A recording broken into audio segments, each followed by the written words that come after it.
ഒരു ഒരു കാര്യവുമില്ലാതെ കുരച്ച് ചാടുക. അത് തന്നെയാണ് ശരി, കുരച്ച് ചാടുക. നായ്ക്കളെ പോലെ പേപ്പിടിച്ച നായ്ക്കളെ പോലെ കുരച്ച് ചാടുന്ന പിണറായി വിജയനെയല്ലേ നമ്മൾ കണ്ടത്? സോഷ്യൽ മീഡിയയിൽ മുഴുവനും ഇയാളുടെയും മുഖമാണ്. ആ മുഖം കണ്ടാൽ തന്നെ നമ്മൾ സാധാരണ ഈ കുട്ടികളൊക്കെ പേടിപ്പിക്കാൻ വേണ്ടിയിട്ട് ഇനി അമ്മമാർ ഇതൊക്കെ വെട്ടിയെടുത്ത് സൂക്ഷിച്ചിട്ടുണ്ടെന്നാണ് കേട്ടത്. ഇത് സേവ് ചെയ്തിട്ടുണ്ട് അവരുടെ ഫോണിൽ. കാരണം ഈ വാശി പിടിച്ച് കരയുന്ന കുട്ടികളെ, നമ്മൾ സാധാരണ കുട്ടികളെ പറഞ്ഞ് പേടിപ്പിക്കല്ലോ, ഭൂതം വരുന്നു എന്നൊക്കെ പറയുമ്പോൾ ഇനി ഭൂതം വരുന്നു പറയണ്ട, പിണറായി വിജയനെ മുഖം കാണിച്ചാൽ മതി, കുട്ടികൾ പേടിക്കും അല്ലേ? കണ്ണൊക്കെ തുറപ്പിച്ച് ചുണ്ടൊക്കെ വിറപ്പിച്ചിട്ട് ഇയാളിങ്ങനെ ആരോട്? മാധ്യമ പ്രവർത്തകരോടെന്ന്.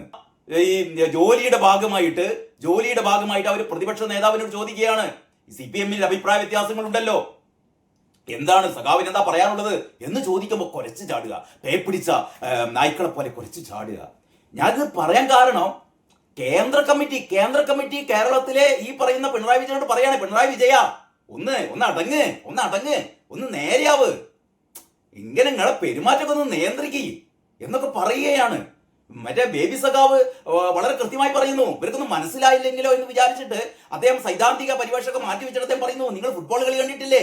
മെസ്സിയെ കണ്ടിട്ടില്ലേ? മെസ്സി ഇങ്ങനെ ഗോൾ അടിക്കുന്നത്? മെസ്സി ഒറ്റക്ക് പോയാണ് ഗോൾ അടിക്കാനോ? അല്ല, മെസ്സിക്ക് ആ പന്ത് ആരെങ്കിലുമൊക്കെ പാസ് ചെയ്ത് കൊടുക്കും. ഇനി മെസ്സി ചിലപ്പം പന്ത് മറ്റൊരാൾക്ക് പാസ് ചെയ്ത് കൊടുക്കും. ഇത് ഫുട്ബോൾ കളിയിൽ വരെ ഇങ്ങനെ ഒരു പാരസ്പര്യമുണ്ട്, എന്നാലേ ഗോൾ അടിക്കാൻ പറ്റുള്ളൂ. നിങ്ങളിത് ഒരാളെ കയ്യിൽ പന്ത് കിട്ടിയാൽ പിന്നെ മറ്റാർക്കും കൊടുക്കില്ല.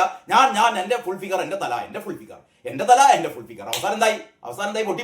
പൊട്ടിപ്പോയില്ലേ? പൊട്ടാനുള്ള കാരണം എന്താണ്? തോൽക്കാനുള്ള കാരണം എന്താണ്? അപ്പോഴും ഈ കാരണഭൂതം തന്നെയാണ്. ഇതൊന്ന് ഒന്ന് നന്നായി കൂടരോ എന്ന് ചോദിക്കുമ്പോഴാണ് ആ ചോദ്യം അങ്ങോട്ട് തീർന്നില്ലാന്നേ. ആ ചോദ്യം തീർന്നില്ല. ഇറങ്ങിപ്പോയിട്ട് മൂപ്പര് കേരള ഹൗസ് പോയപ്പോഴത്തേക്കാണ് മാധ്യമപ്രവർത്തകർ ചോദിച്ചത്. അപ്പോഴാണ് മൂപ്പര് ജീവിതത്തിൽ ഇന്നേ വരെ കാണിക്കാത്ത രോഷം മുഴുവനും, എന്ന് പറഞ്ഞാൽ ആ കേന്ദ്ര കമ്മിറ്റിയിൽ ബേബിനെ ചീത്ത പറഞ്ഞൂടാ. ഈ ബേബിയാണ് ഏതാണ്ട് 2 ആഴ്ച മുമ്പ് EMS സ്മൃതിയിൽ സംസാരിക്കുന്നതിന്റെ ഇടയിൽ പറഞ്ഞത്, ഈ പരാജയത്തിനൊക്കെ ഉള്ള കാരണം കാരണഭൂതനും ഈ പറയുന്ന കാരണഭൂതത്തിന്റെ പെട്ടി തൂക്കി MV ഗോവിന്ദനാണെന്ന് പറഞ്ഞു. കൃത്യമായി പറഞ്ഞു. ആൾക്കാർക്കൊക്കെ മനസ്സിലായിട്ടുണ്ട്. ഇവർക്ക് മാത്രമേ മനസ്സിലാവാത്തുള്ളൂ. അപ്പൊ ഇതിന്റെ തുടർച്ചയായിട്ടാണ് ബേബി പറയുന്നത്, ഇത് ശരിയല്ല, നിങ്ങൾ മാറ്റണം, നിങ്ങൾ സ്വഭാവം മാറ്റണം, നിങ്ങൾ പെരുമാറ്റം മാറ്റണം. അത് പറഞ്ഞ് എന്താ പറയാ, നാവ് വായിലിട്ടുന്നതിന് മുമ്പേ അല്ല, അങ്ങനെയല്ല നമ്മൾ സാധാരണ പറയാ, പറഞ്ഞ് നാവ് വായിലിടുന്നതിന് മുമ്പ് കാരണഭൂതത്തിന്റെ തനി കൊണം അല്ലെ, നമ്മൾ സാധാരണ നാട്ടുഭാഷയിലൊക്കെ പറയാ, തനി കൊണം കാണിച്ചു. ഇയാൾക്ക് ഈ കൊണം കാണിക്കാനേ അറിയുള്ളൂ അല്ലേ? കെട്ട കൊണമാണ് കാണിച്ചത്. അതാണ് ഞാൻ രാവിലെ ചെയ്ത വീഡിയോയിലും നമ്മൾ പറയുന്നത്. എങ്ങനെ പാർട്ടി പിന്നെ എങ്ങനെയാണ് രക്ഷപ്പെടുക? തെറ്റെങ്ങനെ തിരുത്തുക? വീണ്ടും തെറ്റ്. ഒരു തെറ്റ് ചെയ്തിട്ട് വീണ്ടും തെറ്റ്, അതിനേക്കാൾ വലിയ തെറ്റ്. എല്ലാം അവശേഷിച്ച ആൾക്കാർ കൂടി പാർട്ടി വിടുകയാണ് എന്ന് പറഞ്ഞാൽ, ഇപ്പൊ ഈ കേന്ദ്ര കമ്മിറ്റി ഇപ്പൊ തീരുമാനിച്ചത് ഈ രണ്ടെണ്ണത്തിനെയും മാറ്റില്ല എന്ന് തീരുമാനിച്ചു അല്ലെ? നല്ലത് തന്നെ, 2 എണ്ണത്തിനെയും മാറ്റണ്ട, അവിടെ നിന്നോട്ടെ. ഈ 2 അവിടെ നിന്നോട്ടെ. ഏതുവരെ? ഈ പാർട്ടി ഉണ്ടെങ്കിലല്ലേ ഈ 2 എണ്ണം നിൽക്കുള്ളൂ. അതുവരെ മനസ്സിലാക്കുന്നില്ല. CPM എന്ന് പറയുന്ന ഒരു പാർട്ടി ഉണ്ടെങ്കിലല്ലേ അതിനൊരു സെക്രട്ടറിന്റെ ആവശ്യമുള്ളൂ. CPM എന്ന് പറയുന്ന പാർട്ടി തന്നെ ഇല്ലാണ്ട് ആയാൽ പിന്നെ MV ഗോവിന്ദൻ എന്ന് പറയുന്ന പാർട്ടി സെക്രട്ടറിനെ കൊണ്ട് എന്ത് കാര്യം? അയാൾ വീട്ടിൽ പോയിട്ട് അവിടെ കുത്തിരുന്നാൽ മതി, അവിടെ ചൊറിഞ്ഞിരുന്നാൽ മതി. അതല്ലാതെ അയാൾക്ക് CPM എന്ന് പറയുന്ന പാർട്ടി ഇല്ലെങ്കിൽ പിന്നെ അയാൾക്ക് വേറെ എന്ത് പണി? കാരണഭൂതത്തിന് ഈ പാർട്ടി ഇല്ലെങ്കിൽ പിന്നെ ഇയാൾക്ക് എന്ത് പ്രതിപക്ഷ നേതൃസ്ഥാനെന്ന്? ഈ കഴിഞ്ഞ 10 കൊല്ലത്തിന്റെ ഇടയിൽ ഇയാൾ ഉണ്ടാക്കേണ്ടതൊക്കെ ഉണ്ടാക്കി കഴിഞ്ഞു. അതും കഴിഞ്ഞിട്ട് ഇയാൾ പിന്നെയും പ്രതിപക്ഷ നേതൃസ്ഥാനത്ത് ഇരിക്കുക എന്ന് പറയുമ്പോഴാണ് ജനങ്ങൾ ഇങ്ങനെ ഇയാൾ കൊണ്ട് തോൽപ്പിച്ചിട്ട് അങ്ങനെ ഒരു അവസ്ഥ ആലോചിക്കട്ടെ.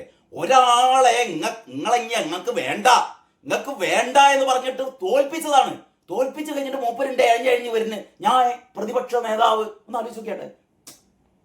ഇനിയിപ്പോ എന്താ ചെയ്യാ? പക്ഷെ ഇനി ചെയ്യാറുള്ള കാര്യം എന്ന് പറഞ്ഞാൽ ഇതാ, അടുത്ത മാസം ആഗസ്റ്റ് മാസത്തിൽ വിശാല സംസ്ഥാന സമിതി ചേരാൻ പോവുകയാണ്. അതാണ് ഏറ്റവും പ്രധാനപ്പെട്ട കാര്യം. ഞാൻ ഈ വീഡിയോയിൽ നിങ്ങളോട് പറയാൻ ഉദ്ദേശിക്കുന്നത് തന്നെയാണ്.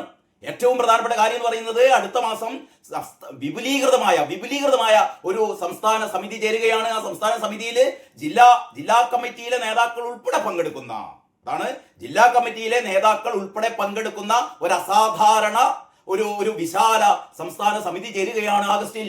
ആ സമിതിയിൽ തീർച്ചയായും ഈ ആവശ്യം ഉയരുക തന്നെ ചെയ്യും. ഏതാവശ്യം? ഒറ്റ ആവശ്യമുള്ളൂ, കാരണഭൂതത്തെ മാറ്റണം, ഈ പറയുന്ന പെട്ടി തൂക്കി ഗോവിന്ദനെയും മാറ്റണം. ഈ രണ്ടെണ്ണത്തിനെ മാറ്റിയാൽ തന്നെ പകുതിയെ രക്ഷപ്പെടുള്ളൂ കേട്ടോ, പകുതിയെ രക്ഷപ്പെടുള്ളൂ. കാരണം ഇതിന്റെയൊക്കെ ബാക്കി വേറെ കുറെ പെട്ടി തൂക്കികൾ, നക്കിത്തീനികൾ, പെറുക്കുത്തീനികളൊക്കെ കിടക്കുന്നുണ്ട്. അവരെ ഒറ്റയടിക്ക് എല്ലാവരും കൂടി മാറ്റിയാൽ പിന്നെ ആളുണ്ടാവില്ല. അപ്പൊ ആദ്യപടിയായിട്ട് കാരണഭൂതം ആൻഡ് എന്താ പറയാ എം വി ഗോവിന്ദൻ, ഈ രണ്ടെണ്ണം പുറത്തു പോയാൽ തന്നെ ബാക്കിയുള്ള പെട്ടി തൂക്കിയൊക്കെ പേടി കൊടുക്കും. ഈ രണ്ടെണ്ണം ഉള്ളതുകൊണ്ടാണ് ബാക്കി പെട്ടി തൂങ്ങികളൊക്കെ ഇമ്മാതിരി തോന്നിയാസങ്ങളായിട്ട് നടക്കുന്നത്. കെ രാഗേഷ് ഉൾപ്പെടെയുള്ള ആൾക്കാർ, കെ രാഗേഷ് ഒന്നും ഇപ്പോഴും പറഞ്ഞുകൊണ്ടിരിക്കുകയാണ് തോൽക്കാനുള്ള കാരണം. കഴിഞ്ഞ ദിവസം കെ രാഗേഷിന്റെ പ്രസംഗം കേട്ടു. അതായത് കണ്ണൂരിലെ പാർട്ടി ഈ മാതിരി ഭീകരമായി പരാജയപ്പെടാനുള്ള കാരണം BJP വോട്ട് മറിച്ചത്രേ. കണ്ണൂരിൽ BJPക്ക് എത്ര വോട്ടുണ്ട് എന്നും അത് മറിച്ചാലും ഈ രീതിയിൽ വി കുഞ്ഞികൃഷ്ണനും TKG ഒക്കെ ഇത്രയും എന്താ പറയാ ഭൂരിപക്ഷത്തിൽ അവിടെ നിന്ന് ജയിക്കുന്നെന്ന് നിങ്ങൾ കരുതുന്നുണ്ടോ? എന്നിട്ട് ഇമ്മാതിരി പൊട്ടം പോയി കണ്ട്, അതായത് ഇയാൾ പറഞ്ഞുകൊണ്ടിരിക്കുന്നത്, കെ രാഗേഷ് പറഞ്ഞുകൊണ്ടിരിക്കുന്നത്, എന്റെ നേതൃത്വത്തിൽ ഈ ജില്ലയിൽ എന്റെ നേതൃത്വത്തിൽ പാർട്ടിയിൽ നിന്ന് ഒരാളും പോയിട്ടില്ല, പാർട്ടിയിൽ നിന്ന് വോട്ടുകളൊന്നും ചോർന്നിട്ടില്ല എന്നാണ് ഈ പൊട്ടൻ പറയാൻ വേണ്ടി ശ്രമിക്കുന്നത്.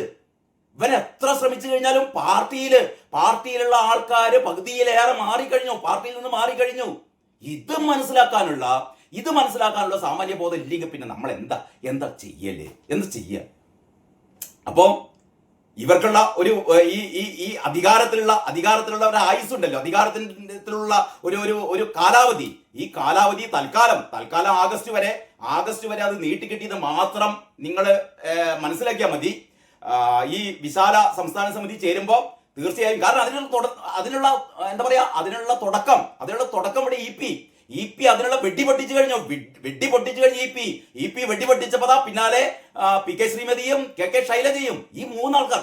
ഒന്ന് കേരളത്തിലെ പാർട്ടിയെ സംബന്ധിച്ചിടത്തോളം പിണറായി വിജയനോളം തലപ്പൊക്കത്തിലുള്ള, അല്ലെങ്കിൽ MV ഗോവിന്ദനോളം തലപ്പൊക്കത്തിലുള്ള, ഒരുപക്ഷെ അതിനേക്കാൾ ക്രെഡിബിലിറ്റി ഉള്ള നേതാക്കളാണ് ഈ പറയുന്ന EP ജയരാജനും KK ശൈലജയും PK ശ്രീമതിയും ഒക്കെ. ഈ മൂന്ന് പേര് ഒരു തട്ടിലിരുന്നാൽ ആ തട്ട് താഴ്ന്നു കിടക്കും. പണ്ട് ഏതോ സിനിമയിലെ മമ്മൂട്ടി പറഞ്ഞ പോലെ ഈ പറയുന്ന തട്ട് താഴ്ന്നു തന്നെ കിടക്കും. എത്ര ആൾക്കാര് അതിന്റെ അങ്ങപ്പുറത്തെ തട്ട് കയറി ഇരുന്നാലും അത് താഴില്ല. കാരണം ഇത്രയും ക്രെഡിബിലിറ്റിയുള്ള, അത്രയും വിശ്വാസ്യതയുള്ള നേതാക്കളാണ് ഈ മൂന്ന് പേര്. ആ മൂന്നിലേക്ക് ഇനിയും വരുന്നേ. കാരണം പിണറായി വിജയന് എന്താ പറയാ ഒരു സാധ്യതയും ഇനിയില്ല, അല്ലെങ്കിൽ അപ്പഗോവിന്ദന് ഒരു സാധ്യതയും ഇല്ല എന്ന് പറഞ്ഞാൽ ഈ തോറ്റ ആൾക്കാരുടെ കൂടെ പിന്നെ ആരും പോകുമോ? ആരെങ്കിലും പോകുമോ? കെ എൻ ബാലഗോപാൽ ഇപ്പോൾ തന്നെ ഇവരുടെ കൂടെയുള്ള ആളാണ് കെ എൻ ബാലഗോപാലും. അതുകൊണ്ടാണല്ലോ കെ എൻ ബാലഗോപാൽ ഇയാളെ ചീത്ത പറഞ്ഞത്. നിയമസഭയിൽ ഇയാളെ ചീത്ത പറഞ്ഞത് കെ എൻ ബാലഗോപാൽ അല്ലേ? ഇയാൾ പിന്നെയും പറഞ്ഞ അവിടെ ഏറ്റവും വലിയ രസം, ഇതൊക്കെ ആൾക്കാർ മറന്നു കഴിയുമ്പോഴും കെ എൻ ബാലഗോപാൽ പറഞ്ഞു, ഞാൻ അങ്ങനെയല്ല പറഞ്ഞത്, ഞാൻ മൂപ്പരെ അങ്ങനെ ചീത്ത പറഞ്ഞിട്ടൊന്നുമില്ല, മൂപ്പരെ ഗുണദോഷിച്ചതാണ് എന്നൊക്കെയാണ് മൂപ്പരിപ്പം പറയുന്നത്. എന്ന് പറഞ്ഞാൽ വീണ്ടും ജനങ്ങളുടെ മനസ്സിൽ കുത്തിവെക്കുകയാണ് കെ എൻ ബാലഗോപാൽ. ഇയാള് ഒരു കഴിവില്ലാത്തവനാണ്, കാരണഭൂതം എന്ന് പറയുന്നത് ഒരു കഴിവില്ലാത്തവനാണ്, പ്രതിപക്ഷ നേതാവാകാൻ ഒട്ടും പറ്റാത്തവനാണ് എന്ന് കെ എൻ ബാലഗോപാൽ പറഞ്ഞുകൊണ്ടിരിക്കുകയാണ്. ബാലഗോപാലിനെ അറിയാം, കാരണം കാരണഭൂതം പോയാൽ പിന്നെ അടുത്ത ചാൻസ് ബാലഗോപാലിനാണെന്ന് കൃത്യമായിട്ട് അറിയാം. അപ്പം ബാലഗോപാലും ഇതൊക്കെ പോയി കഴിഞ്ഞാൽ നിങ്ങൾക്കറിയാം, എല്ലാവരും ഇവിടെ കൂടെ കൂടും, അത്രയുള്ളൂ. ഇതൊക്കെ രാഷ്ട്രീയ അധികാരം എന്ന് പറഞ്ഞാൽ, രാഷ്ട്രീയ അധികാരം പോയാൽ പിന്നെ പുല്ലുവിലയാണ്. നിങ്ങൾ നോക്കിക്കോ, ആഗസ്റ്റില് പിണറായി വിജയൻ പുറത്താകുമ്പോൾ, പെട്ടിതൂക്കി ഗോവിന്ദൻ പുറത്താകുമ്പോൾ ഒരു പട്ടിക്കുഞ്ഞു പോലും ഇവരുടെ കൂടെ ഉണ്ടാവില്ലാന്നേ. ഒരു പട്ടിക്കുഞ്ഞുണ്ടാവില്ല, ഒരു പൂച്ചക്കുഞ്ഞുണ്ടാവില്ല ഇവരുടെ കൂടെ. എല്ലാവരും മറുപക്ഷത്തേക്ക് നീങ്ങും. അപ്പോഴായിരിക്കും അവിടെ എന്ത് ചെയ്യുക, അവിടെ അടിപൊട്ടുക. ആരാണ് നയിക്കേണ്ടത്? അവിടെയാണ് ഞാൻ കഴിഞ്ഞ ദിവസവും ഇതാണ് ഞാൻ നിങ്ങളോട് പറഞ്ഞത്. അപ്പോഴാണ് അടി തുടങ്ങുക. ആ അടി തുടങ്ങുമ്പോഴാണ് പാർട്ടി പൂർണ്ണമായും ഒരു നാശത്തിലേക്ക് പോവുക എന്ന് ഞാൻ പറഞ്ഞു. പക്ഷെ ഏതായാലും ഈ CC കഴിഞ്ഞപ്പോൾ ഇവർ രണ്ടു കൂട്ടരും തുടരുകയാണല്ലോ എന്ന് സങ്കടപ്പെട്ടിരിക്കുന്നവർക്ക് ഒരു സങ്കടപ്പെടേണ്ട കാര്യമില്ല. ഇതൊരു താൽക്കാലികമായ ഇവരുടെ ഒരു രക്ഷപ്പെടൽ മാത്രമാണ്. കാരണം ഇവര് തന്നെ CCയിൽ തെളിയിക്കുകയാണ്. എന്ന് പറഞ്ഞാൽ MA ബേബി പറയുന്നൊന്നും ഞങ്ങൾ അനുസരിക്കില്ല, അത് കാണിച്ചു കൊടുക്കുകയാണ് കാരണഭൂതം. അതാണ് വലിയ രസം. അതായത് അഖിലേന്ത്യാ ജനറൽ സെക്രട്ടറി ഒരു കാര്യം പറഞ്ഞാൽ നിമിഷങ്ങൾക്കകം തന്നെ കാരണഭൂതം കാണിച്ചു കൊടുക്കുകയാണ്. ഞാൻ കഴിഞ്ഞ കാലത്തേക്കാൾ മോശമായിട്ടേ ഇനി പെരുമാറുള്ളൂ, ഞാൻ ഇനി പെരുമാറൂ. ഒന്ന് ഡൽഹിയിൽ വെച്ചിട്ട് തന്നെ ഇയാൾ കാണിച്ചു കൊടുക്കുകയാണ്. ഡൽഹിയിൽ വെച്ചിട്ട് തന്നെ ഇയാൾ കാണിച്ചു കൊടുക്കുകയാണ്. എന്ന് പറഞ്ഞാൽ എന്നെ തല്ലണ്ണമാവാ ഞാൻ നന്നാവില്ല എന്ന് പണ്ട് ചക്കൻ പറഞ്ഞ പോലെ പിണറായി വിജയൻ പറയാണ്, MA ബേബി സഖാവേ എന്നെ അങ്ങനെ നന്നാക്കാൻ നോക്കണ്ട, ഞാൻ ഇതാണ് പിണറായി വിജയൻ എന്ന് പറഞ്ഞാൽ ഇതാണ് പിണറായി വിജയൻ ഇങ്ങനെ ചെയ്യുള്ളൂ എന്ന് പിണറായി വിജയൻ ശടിക്കുകയാണ്. അപ്പോൾ ഇനി ഒരൊറ്റ രക്ഷ മാത്രമേ ഉള്ളൂ. അടുത്ത വിശാല സമിതി സമ്മേളനത്തിൽ ഇത്രയും ആൾക്കാർ മൊത്തം പറയും, പിണറായി വിജയ കടക്കടോ പുറത്ത്, പിണറായി വിജയ കടക്കടോ പുറത്ത് എന്ന് പറഞ്ഞു കഴിഞ്ഞാൽ തീർന്നു, അതോടെ തീർന്നു പിണറായി വിജയന്റെ ഈ പറയുന്ന രാഷ്ട്രീയ ജീവിതം. ഏതാനും ദിവസങ്ങൾ മാത്രം കാത്തിരിക്കാം. എല്ലാവർക്കും നമസ്കാരം. വാർത്താ വിശേഷങ്ങളുടെ മറ്റൊരു എപ്പിസോഡിലേക്ക് സ്വാഗതം. CPMന്റെ കേന്ദ്ര കമ്മിറ്റിയിലെ പ്രധാനപ്പെട്ട തീരുമാനം എന്ന് പറയുന്നത് നേതാക്കളുടെ പ്രവർത്തന ശൈലി മാറ്റണം എന്നുള്ളതാണ്. പ്രത്യേകിച്ചും കേരളത്തിലെ നേതാക്കളെ കുറിച്ചാണ് CC പറയുന്നത്.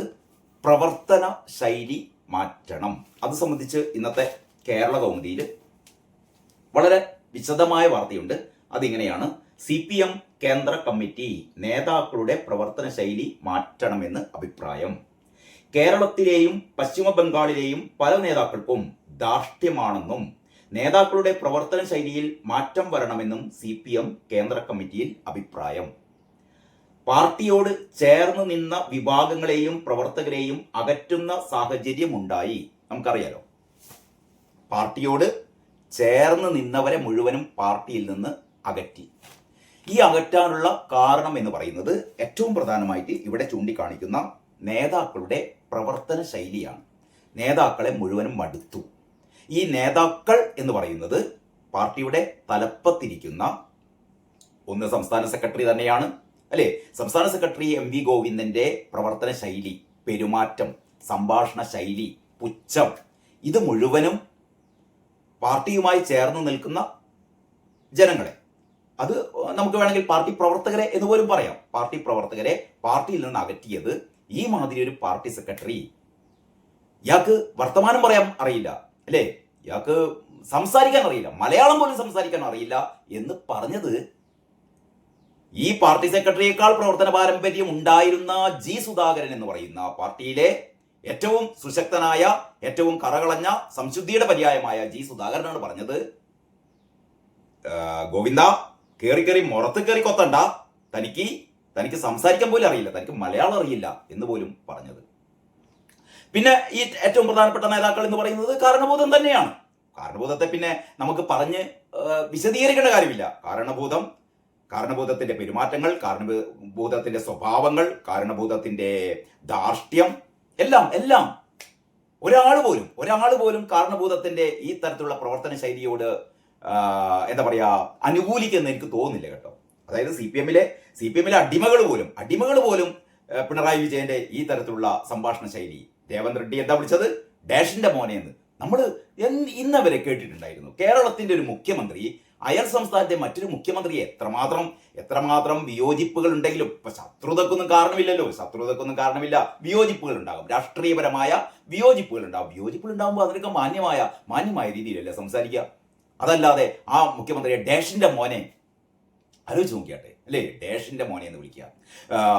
എന്താ പറയാ, മറ്റൊരു രാഷ്ട്രീയ നേതാവിനെ, സംസ്ഥാനത്ത് തന്നെയുള്ള മറ്റൊരു രാഷ്ട്രീയ നേതാവിനെ, ആ രാഷ്ട്രീയ നേതാവിനെ കമ്മ്യൂണിസ്റ്റ് പാരമ്പര്യമുള്ള ഒരു രാഷ്ട്രീയ നേതാവിനെ NK പ്രേമചന്ദ്രനെ വിളിച്ചത്, NK പ്രേമചന്ദ്രൻ എന്നൊക്കെ പറഞ്ഞാൽ പാർലമെന്റിലെ ഏറ്റവും മികച്ച പാർലമെന്റേറിയനായ MK പ്രേമചന്ദ്രനെ വിളിച്ചത് പരനാറി, G സുധാകരനെ വിളിച്ചത് ചെറ്റ, TP ചന്ദ്രശേഖരനെ മരിച്ചപ്പോഴും വിളിച്ചത് എന്താ പറയാ കുലംകുത്തി.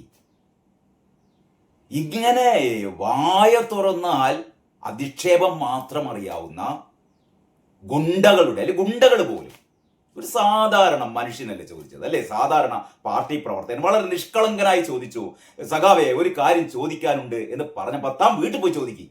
ഇതെന്ത് വർത്തന? അപ്പൊ ഇതാണ് ശൈലി എന്ന് പറയുന്നത്. അപ്പൊ ശൈലി മാറ്റണം എന്നാണ് CC കേന്ദ്ര കമ്മിറ്റി പറയുന്നത്. ഞാനിത് നിങ്ങളോട് പറയാൻ കാരണം, ഞാനിപ്പോൾ പറഞ്ഞ കാര്യങ്ങളൊക്കെ നിങ്ങൾക്ക് അറിയാവുന്ന കാര്യങ്ങളാണ്. CC കാര്യം പറഞ്ഞിട്ട് പോലും എന്താ പറയാ, ഒരു മണിക്കൂറിന്റെ വ്യത്യാസമില്ലാതെ, അല്ലെ? മണിക്കൂറിന്റെ വ്യത്യാസമില്ലാതെ പിണറായി വിജയൻ ചെയ്തത് എന്താ? ഈ മാധ്യമപ്രവർത്തകർ അദ്ദേഹത്തോട് വിഴിഞ്ഞം ഈ വിഷയത്തില് സംസ്ഥാനത്ത് വിവിധ നേതാക്കൾക്കിടയിൽ അഭിപ്രായ വ്യത്യാസം ഉണ്ടല്ലോ എന്ന് ചോദിച്ചപ്പോ ഇയാൾ എന്താ പറഞ്ഞത്? ഒരുപക്ഷെ കഴിഞ്ഞ കാലത്തിൽ നിന്നും അങ്ങേപ്പുറത്തേക്ക് വീണ്ടും ക്ഷുഭിതനായിട്ട് ആ ക്ഷോഭത്തിന്റെ പരമമായ അവസ്ഥയിൽ എത്തിച്ചേർന്നിട്ട് അസഹിഷ്ണുതയോടെ ഇയാൾ ചാടിക്കേറിയിട്ട് വടിയും കൊണ്ട് വടിയും കൊണ്ട് വരികയാണ്. ഞാൻ എനിക്ക് പറയണമെങ്കിൽ ഞാൻ പറയും, അല്ല നിങ്ങൾ വടിയും കൊണ്ട് വരേണ്ട കാര്യമില്ല. എന്റെ കാല് ഈ ഡോർ അടയ്ക്കുകയാണോ? പിന്നെ കാറിന്റെ ഡോർ അടയ്ക്കണ്ടേ? കാറ് കയറി കഴിഞ്ഞാൽ കാറിന്റെ ഉള്ളിലേക്ക് ഇടുക എന്നുള്ളത് കാറ് കയറിയ ആളുടെ ഉത്തരവാദിത്തല്ലേ? കാറിൽ മൂപ്പരെന്താ പറയാ, മൂപ്പര് ആസനം കാറിന്റെ സീറ്റിലും കാല് രണ്ടും പുറത്തും ഇത് അകത്തിടുക എന്നുള്ളത് മാധ്യമ പ്രവർത്തകരുടെ ഉത്തരവാദിത്തമാണോ? എന്റെ കാല് പുറത്താണ്, പിന്നെ എങ്ങനെയാണ് അത് അടയ്ക്കാൻ പറ്റണ്ടേ എന്നൊക്കെ പറഞ്ഞിട്ട് ഒരു കാര്യവുമില്ലാതെ കുരച്ച് ചാടുക. അത് തന്നെയാണ് ശരി, കുരച്ച് ചാടുക. നായ്ക്കളെ പോലെ പേപ്പിടിച്ച നായ്ക്കളെ പോലെ കുരച്ച് ചാടുന്ന പിണറായി വിജയനെയല്ലേ നമ്മൾ കണ്ടത്?